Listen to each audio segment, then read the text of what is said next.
Imam Malik, beliau mengajar beberapa mata pelajaran, beberapa disiplin ilmu, tapi ketika sampai bulan suci Ramadan, beliau menghentikan pengajian-pengajian yang lain, beliau fokus dengan pengajian Al-Qur'annya. Bukan berarti salah, tapi karena salah satu daripada keutamaan bulan suci Ramadan, yaitu bulan diturunkannya Al-Qur'an. Mengenai aktivitas Rasulullah sallallahu alaihi wasallam dengan Al-Qur'an di bulan suci Ramadan, Imam Al-Bukhari meriwayatkan satu hadis, menukilkan satu hadis di dalam bab yang pertama di dalam kitab As-Sahih Al-Bukhari. Kana Rasulullah sallallahu alaihi wasallam ajwadan nas wa ajwadu ma yakunu fi Ramadan hina yalqahu Jibril wa kana yalqahu fi kulli lailatin min Ramadan fayudarisuhu al-Quran fala Rasulullah sallallahu alaihi wasallam ajwadu bil khairi minar rihil mursalah. Dalam hadis tersebut disampaikan bahwasanya Rasulullah sallallahu alaihi wasallam beliau merupakan makhluk yang paling mulia. Beliau merupakan makhluk yang paling pemurah. Kedermawanan Rasulullah sallallahu alaihi wasallam itu tidak bisa tertandingi. Ada seorang sahabat ketika melihat Rasulullah sallallahu alaihi wasallam memakai pakaian yang bagus, padahal pakaian tersebut baru saja dihadiahkan oleh orang lain, oleh sahabat yang lain. Beliau mengomentari, "Ya Rasulullah, alangkah indah pakaian yang engkau kenakan." Rasulullah sallallahu alaihi wasallam langsung melepas baju yang beliau pakai, pakaian yang beliau kenakan, beliau berikan kepada sahabat tersebut. Segitulah dermawan Rasulullah sallallahu alaihi wasallam. Para sahabat yang lain pada marah, "Hai kakak depu Rasulullah pantang terpegah hatam laki gejuk kepu ke laki. Hai baru saatnya baju oleh orang lain." Sahabat tersebut mengatakan, "Ya Rasulullah, tidaklah aku minta, tidaklah aku kode-kode tadi ya Rasulullah, melainkan aku ingin pakaian yang kau pakai tadi, yang kau kenakan tadi akan menjadi kain kafanku nantinya ketika mati. Itu menjadi milikmu," kata Rasulullah sallallahu alaihi wasallam. Ketika ada sahabat yang datang meminta sesuatu kepada Rasulullah sallallahu alaihi wasallam, Rasulullah pun mudah beruh mesti harian. Kahek lu usaha dari bunga-bunga sampai seput hana rezeki. Puna mudah beruh badan mesti hari. Gawa Rasulullah rumah kalian ilun pi mesti nak beruh tanai rumah lu. Tapi meno hai tengku. Nejak jubak kedainya ne tulis nan lun, necak jerum paduk na perle beruh untuk watai nang mudah rezeki lun bayu. Sebegitulah Rasulullah sallallahu alaihi wasallam. Ajwadan nas, makhluk yang paling mulia, makhluk yang paling pemurah. Tapi ketika sampai bulan suci Ramadan, tampaknya kemuliaan Rasulullah sallallahu alaihi wasallam berlipat-lipat ganda. Apa yang menjadikan akhlak Rasulullah sallallahu alaihi wasallam terus bertambah-tambah? Wa kana Rasulullah sallallahu alaihi wasallam ajwadan nas wa ajwadu ma yakunu fi Ramadan hina yalqahu Jibril. Karena Rasulullah sallallahu alaihi wasallam setiap malamnya di bulan suci Ramadan Rasulullah berjumpa dengan malaikat Jibril. Ada apa pertemuan Rasulullah dengan malaikat Jibril? Fayudarisuhul Quran. Rasulullah duduk dengan malaikat Jibril bermudarasah Al-Quran setiap malamnya di bulan suci Ramadan. Lalu apa dampak yang terlihat pada sosok Rasulullah sallallahu alaihi wasallam? Fala Rasulullah sallallahu alaihi wasallam ajwadu bil khairi minar rihil mushalah. Intensitas pertemuan yang sangat tinggi antara Rasulullah dengan malaikat Jibril lalu bermudarasah Al-Quran menjadikan akhlak Rasulullah sallallahu alaihi wasallam terus meningkat. Kalau dibandingkan dengan Rasulullah sallallahu alaihi wasallam di luar bulan suci Ramadan. Oleh karena itu kita patut belajar apa yang menjadikan akhlak Rasulullah sallallahu alaihi wasallam terus meningkat karena interaksi Rasulullah dengan Al-Quran. Lalu bagaimana interaksi kita hari ini dengan Al-Quran? Sudah tentunya kita sudah melewati 5 hari lebih kita berpuasa, sudah pastinya kita membaca Al-Quran. Sudahkah bacaan Al-Quran kita tersebut mempengaruhi kepada kepribadian kita? Maka sejenak Kita introspeksi diri kita, bagaimana kualitas interaksi kita dengan Al-Quranul Karim.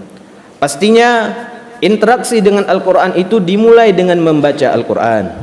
Dan membaca Al-Quran ini tidaklah cukup dengan semangat saja. Begitu masuk bulan suci Ramadan, saya update status, saya akan tulis di sosial media, saya akan menulis di dalam hati saya akan khatam 5 kali, saya akan khatam 10 kali. Tapi kita lupa memperbaiki kualitas bacaan Al-Quran kita. Rasulullah SAW fayudarisuhul Quran, setiap malamnya beliau memperbaiki, menjaga kualitas bacaannya dengan malaikat Jibril. Lalu bagaimana dengan kualitas bacaan kita pada hari ini? Rasulullah SAW mengajarkan para sahabat mengajarkan generasi sesudahnya. Sampai suatu hari Rasulullah SAW mengajarkan Abdullah bin Mas'ud dan merekomendasi Abdullah bin Mas'ud kepada para sahabat lain dan generasi sesudahnya, kalau kalian ingin mendengar bacaan Al-Quran sebagaimana diturunkan, maka dengarkanlah bacaan Abdullah bin Mas'ud. Ketika Abdullah bin Mas'ud mengajarkan generasi sesudahnya, ada yang membaca ayat innamas sadaqatu lil fuqara tanpa memanjangkan. Padahal bacaan lil fuqara di sini mau kita panjangkan, mau kita tidak kita panjangkan dengan baik, tidak akan mengubah maknanya. Tapi dikomentari oleh Abdullah bin Mas'ud, ma hakadza aqra'aniha Rasulullah sallallahu alaihi wasallam. Bukan seperti itu dulu saya mendapati bacaan daripada Rasulullah sallallahu alaihi wasallam. Kalau bacaan yang tidak merubah makna saja, Abdullah bin Mas'ud mengomentari, bagaimana dengan bacaan-bacaan yang mempengaruhi kepada makna? Ada huruf-huruf yang tidak benar kita ucapkan, ada huruf-huruf yang tertinggal ketika kita baca, terlebih ketika kita mengejar setoran, ketika kita mengejar hafalan, ketika kita mengejar bacaan kita, target kita akan 10 kali khataman. Maka yang perlu diperhatikan adalah setiap muslim hukumnya fardu ain membaca Al-Quran sesuai dengan tuntunan Rasulullah sallallahu alaihi wasallam. Sesudah kita mempunyai kualitas dalam membaca Al-Quran, jangan muluk-muluk sekali. Minimal sekali bacaan Al-Fatihah kita itu harus dibenarkan. Mau pelau-pelau tahun kah kita udah semayang, nah betul kah bacaan Al-Fatihah kita? Katanya kadang profesi dokter spesialis, bahkan tu am tepu-tepu pangkat ke IB. Tapi bab baca Qurannya leh ke tengku imam. Oh malum ke hayu tak oh jak hayu lung kenapa kan? Hayu tak lun bab lain, tapi bab baca Qurannya leh ke tengku imam. Tajak bab tengku imam leleh sembahyang tengku punah watan 5 minit. Tolong dengar saya baca Al-Fatihah lun. Punah betul ke? Nah tengku semua bet dalam kampung. Nah guru-guru TPA kadang ji muda di mantang anak banyak amtuahnya. Ijak mengajar babak masjid katanya. Tapi leh ke ji baca Al-Quran yang taduk tak segagah. Hanya nang mudah watai kata taduk tak dengar siat bacaan Al-Fatihah lun tuan. Maka itu perlu diperbaiki. Ibarat gadget kita, mobil kita, tonyo senang meri hayu kita dah pakai melimang sipto ton tak kamalai dia pakai malu kita. Tapi bagaimana kualitas bacaan Al-Quran kita? Sudah pernahkah kita upgrade? Selanjutnya ketika kita sudah punya kualitas dalam membaca Al-Quran, maka kita perbanyak membaca Al-Quran, minimal lebih banyak daripada bacaan kita di luar bulan suci Ramadan, di dalam bulan suci Ramadan. Menyojamun segala Ramadan, menghantam takalan pi Al-Qurannya, maka mulailah membaca walaupun 1 ayat di bulan suci Ramadan. Dan membaca Al-Quran ini terutama yang para laki-laki, kadang menyotena baca di rumah, baru seminit dah baca, katrok senyap karu. Baru 1 halaman kita baca, sudah terganggu. Kita berhenti. Kita membaca di masjid, karena kadang juga beribadah itu butuh kepada suasana. Tapi jangan melulu Al-Quran itu dibaca di masjid, karena Rasulullah sallallahu alaihi wasallam beliau pernah mengingatkan la taj'alu buyutakum maqabir. Jangan kalian jadikan rumah kalian itu, sebagai kuburan, bukan seperti kuburan tapi sebagai kuburan.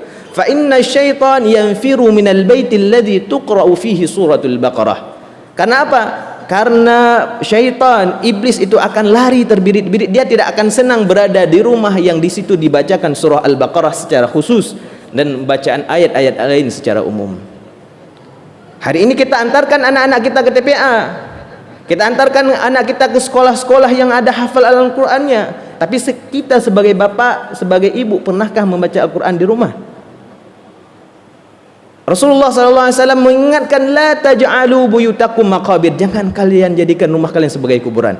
Ada seorang pemuda, sebelum dia berumah tangga, oh ini adalah permaisuriku, ini bidadariku, abih kata debit ke calon perumoh. Begitu dia menikah, tidak pernah ada ketenangan.